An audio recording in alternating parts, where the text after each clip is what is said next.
clever joke can I say now?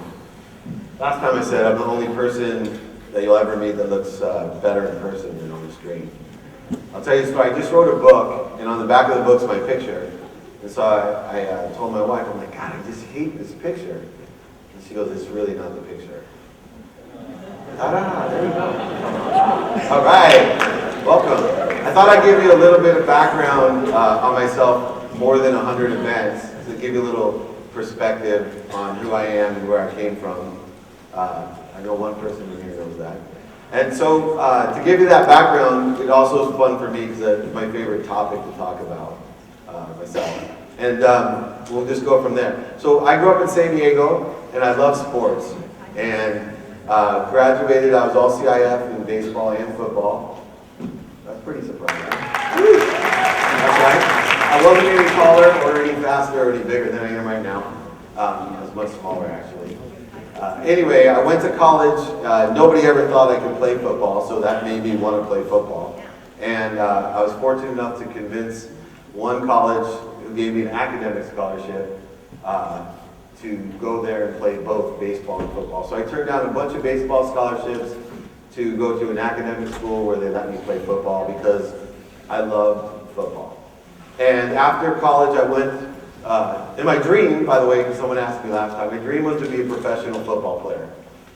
And if you saw the video with Warren Moon and I think you can see why that didn't quite work out for me.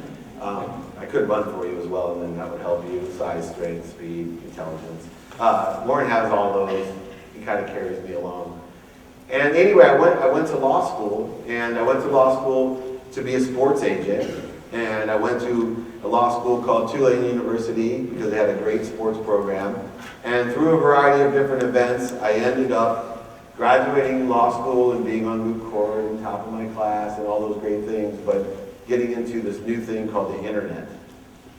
And my mom was terrified. In fact, I think her comment was, "You're not going to be a real lawyer?" And I wasn't.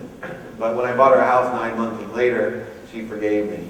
And the internet seemed to be something that grew into a really big thing. And so I had this career in technology that ended up me working as CEO of Samsung USA when I was 32 years old, and I brought Samsung telephones to America. And they were big and expensive, and I was blessed enough to semi-retire in my 30s. And that was probably the biggest mistake of my life. You would think it would be a great thing, but me and time with nothing to do were really not a great combination. So by luck, I met Lee Steinberg, super agent, Jerry Maguire. I know you guys a little, but it was a famous movie at one time, Happy and Hello. And Lee hired me as his chief operating officer and then CEO. And we represented over $2 billion in management. Troy Aikman, Steve Young, Warren Moon, Sabathia Ramirez. We had the biggest baseball practice in the world, football practice in the world, as well as boxing. Everyone from Lennox Lewis to Evander Holyfield, even Oscar De La Hoya. And that was my dream job. Or once again, I thought, until I got the job and then realized there was so much more. And so Warren Moon, who was a partner with Lee and I, we spun off this marketing company. And we have 3 objectives of our marketing company. One is to make a lot of money so that we can help a lot of people so that we can have a lot of fun. There's no shame in making a lot of money if it's purposeful in its existence, if you use it in the right ways to empower other people, to empower other people. And so I learned this valuable lesson, and my personal mission is to empower others, to empower others. I used to think that if I come out to schools, and I've spoken around the world both in technology and sports, if I came out to schools like this and I could touch you, not physically, obviously, there's laws against that, but if I could touch you and inspire you, then I have done my job today. But that wasn't enough anymore for me. I felt, how can I make significant change? How can I create something as cool as world peace or happiness or love? How could I do that just by making you feel good? So I started learning, wow, maybe if I could teach you to teach other people, then exponentially we could have hundreds and thousands and millions of people that feel good. And to give you that example, I know it's career day. Who here knows what they want to do after high school? Excellent. Who here doesn't know what they want to do? Excellent. Perfect. Well, who here thinks they want to be a doctor? Raise your hand. Who here wants to be some sort of professional like a doctor in the field of medicine? Who here wants to be a teacher? Excellent. Everybody teaches, so that's fine. Who here wants to be a lawyer? Who here wants to be a professional athlete? Nice. Anyone here want to be a sports agent? Oh boy. Excellent. Who here wants to be happy? Really? Wow. Let me tell you a story about happiness. This is a true story, and it meant so much to me. When I was young, I liked to play a game called Over the Line in San Diego on the beach. And I'd go surf and play Overline and look at girls, have a really good time. And there was this guy when I was young that cruised the boardwalk in San Diego. He had that white stuff on his nose, and he had these old school roller skates on, and he cruised down the boardwalk in slow motion. And he'd go like this, and he had big old earphones on to the music, and he just like literally. And so everyone on the beach nicknamed him Slow-Mo.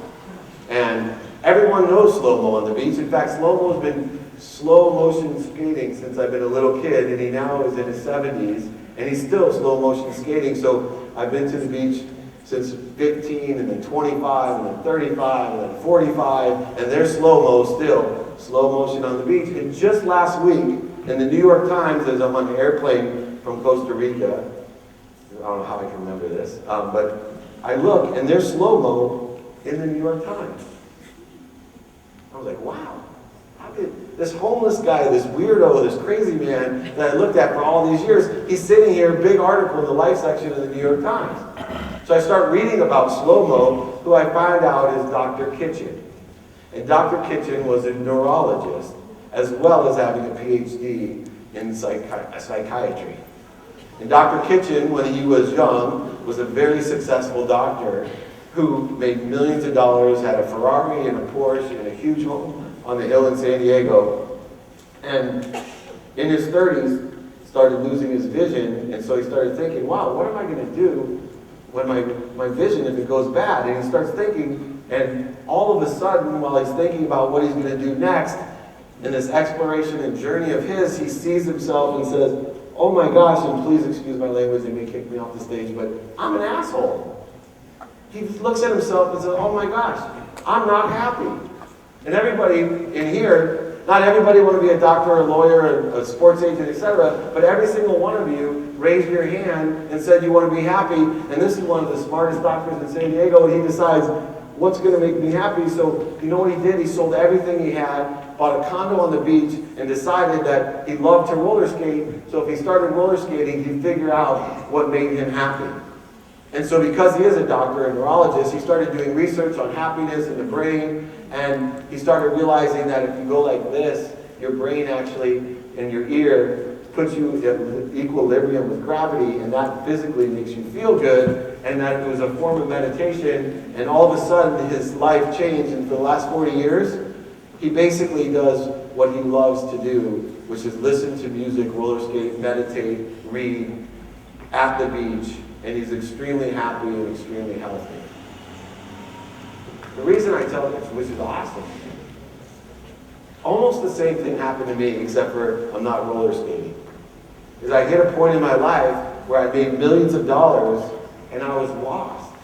I was empty. I retired, lost and empty, and I said to myself, what do I want to do when I grow up? I have these beautiful children, a home in Rancho Santa Fe, beautiful cars, but for the first time, I'm not happy. So I started looking and saying, you know what, I love sports, and most importantly, I love football. And I started thinking about how can I integrate myself back into that profession. And the universe answered me with the right person at the right time, and I have a saying in my office, detach yourself from the outcome, don't hurry, detach yourself from the outcome, it'll come at the right time in the perfect way. Everything will come to you at the right time and the perfect. Don't get so nervous. Don't worry about it. Oh my gosh, I haven't got my acceptance letters. I don't know where I want to go to college. It will happen. It will happen the way it's supposed to happen. as long as you're using all of your energy, right? I talk about spiritual people, and I say, oh, it's amazing. I have friends that used to tell me they're spiritual, and it turned me off because I thought that meant like sitting at home on my mom's couch smoking pot and waiting for Publisher Clearinghouse to come with $1 million. Right? That's not what I mean. I'm talking about taking all of your energy, everything that you want, take all of your energy, and instead of thinking you have to go out and get it, use it to connect to what's good. And how do we know what's good? It's what naturally makes you feel good, which in the end, I've learned, is helping other people. What really feels good, more than anything else, more than the Ferrari that I own, more than the houses, the cars, what makes me feel the best is helping other people. And I can help them in a variety of ways. You can help them financially, you can help them spiritually, mentally, you can help them physically. Helping other people. No matter, believe it or not, I'm in the sports world. What I do all day long with Warren is we help people. We educate them through internships. We help them get jobs. We help them physically. We help people with brain injuries. We help people with cancer. We help people that don't have parents. We help people that don't have down payments for their home. I have the best job in the world. Not because of all the athletes and celebrities and TV and travel and all this. I have the best job in the world because every day I get to help people. And so I want you to look inside yourselves and start thinking, what makes me feel good? Because raise your hand again if everybody, when they grow up, you want to feel good. Yeah. Everybody want to be happy? Who here wants other people to be happy? You know, it's amazing. I go around the world and speak in front of thousands of people, and no one's ever told me I don't want to be happy. But yet we spend so much of our time, what I like to call getting in our own way.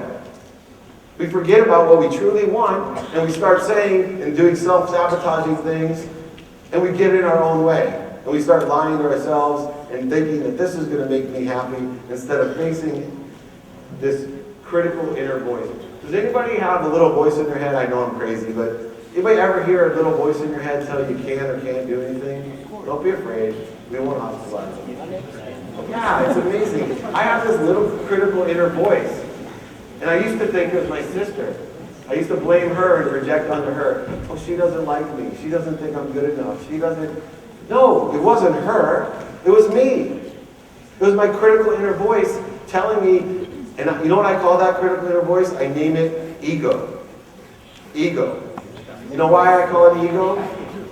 Because edge goodness out. If you want to listen to that little voice in your head, you are going to edge goodness out of your life. When you hear that voice telling you you can't do something, tell it back, cancel. When it keeps on telling you, I have a need to be right, and you're in a fight with your sister or your mom because you have this need to be right, say cancel. Because that's your ego talking. When it says, I have a need to be offended because she didn't invite me here, or he said this about me, or she said this about me, say cancel. That's your ego talking. I used to have all these problems. I had a huge need to be right. If you don't believe me, ask that young lady right there. I had a huge need to be right. I would waste hours and hours of energy and time and feeling good because I needed you to know that we were supposed to make the left turn right there, not the right turn. I must have been a pleasure to be married to as well, besides being a brother. And then I had this other need, this need to be offended. Oh my gosh, my sister didn't invite me over for dinner and she invited my other brother. Oh, she must not like me. Oh, blah, blah, blah. And then what I would do is project my frustration and anger and create more negative energy. Does anybody here ever have the need to be right? Yeah, get rid of that need. That's edge goodness out. That's ego. Anybody have the need to be offended? Our friends offend us all the time. I have 3 daughters. If I could teach them all this lesson, I try every day. Please, don't have a need to be offended. They didn't mean it.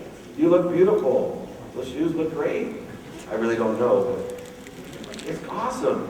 Okay, so we take a step back and say, well, our goal is to feel good. So what I'd like to do with my last few minutes is give you some simple ways to feel good. And it's not drugs or alcohol. I know, that's funny. It's not. I've tried those. It doesn't work. They're going to kick me off stage soon. All right. No, let me give you a little bit of advice. If you want to feel good, in 30 days I can make you all feel good and feel better. It's 2 magic words, and there's 2 things in my life, and I'm going to talk a few 2s real quick. Number 1, you need gratitude and empathy in your life. If you have gratitude and empathy, you will feel good and be happy. You need to be gracious and empathetic of others. And take that perspective, get your ego out of your way, and edge goodness out. Secondly, you need to surround yourself with the right people and the right ideas. People ask me all the time, God, Dave, you're a completely different person than 20 years ago, because you used to be an asshole. It was just like that doctor. What changed? What changed about you? You know what changed? I started surrounding myself with the people and circumstances that I wanted to be like. And 2, I surrounded myself with the ideas. I started reading the right books, watching the right movies, listening to the right tapes. So I surrounded myself by the right ideas and the right people. So we need empathy and gratitude, and we need to have the right ideas and the right people. And then the final 2 is what's going to change your life. When you go home tonight, say 2 words. Anyone want to guess what those 2 words are? Thank you. Awesome, wherever you are. And when you wake up, guess what 2 words I want you to say? Thank you. If you say thank you when you go to bed and when you wake up, your life will change for the better in 30 days. I bring all these people here in the front row because this is what I'm supposed to do. I say, hey, guys, have you done that in your life? Did it work? Yes, see? Woo. Thank you for coming.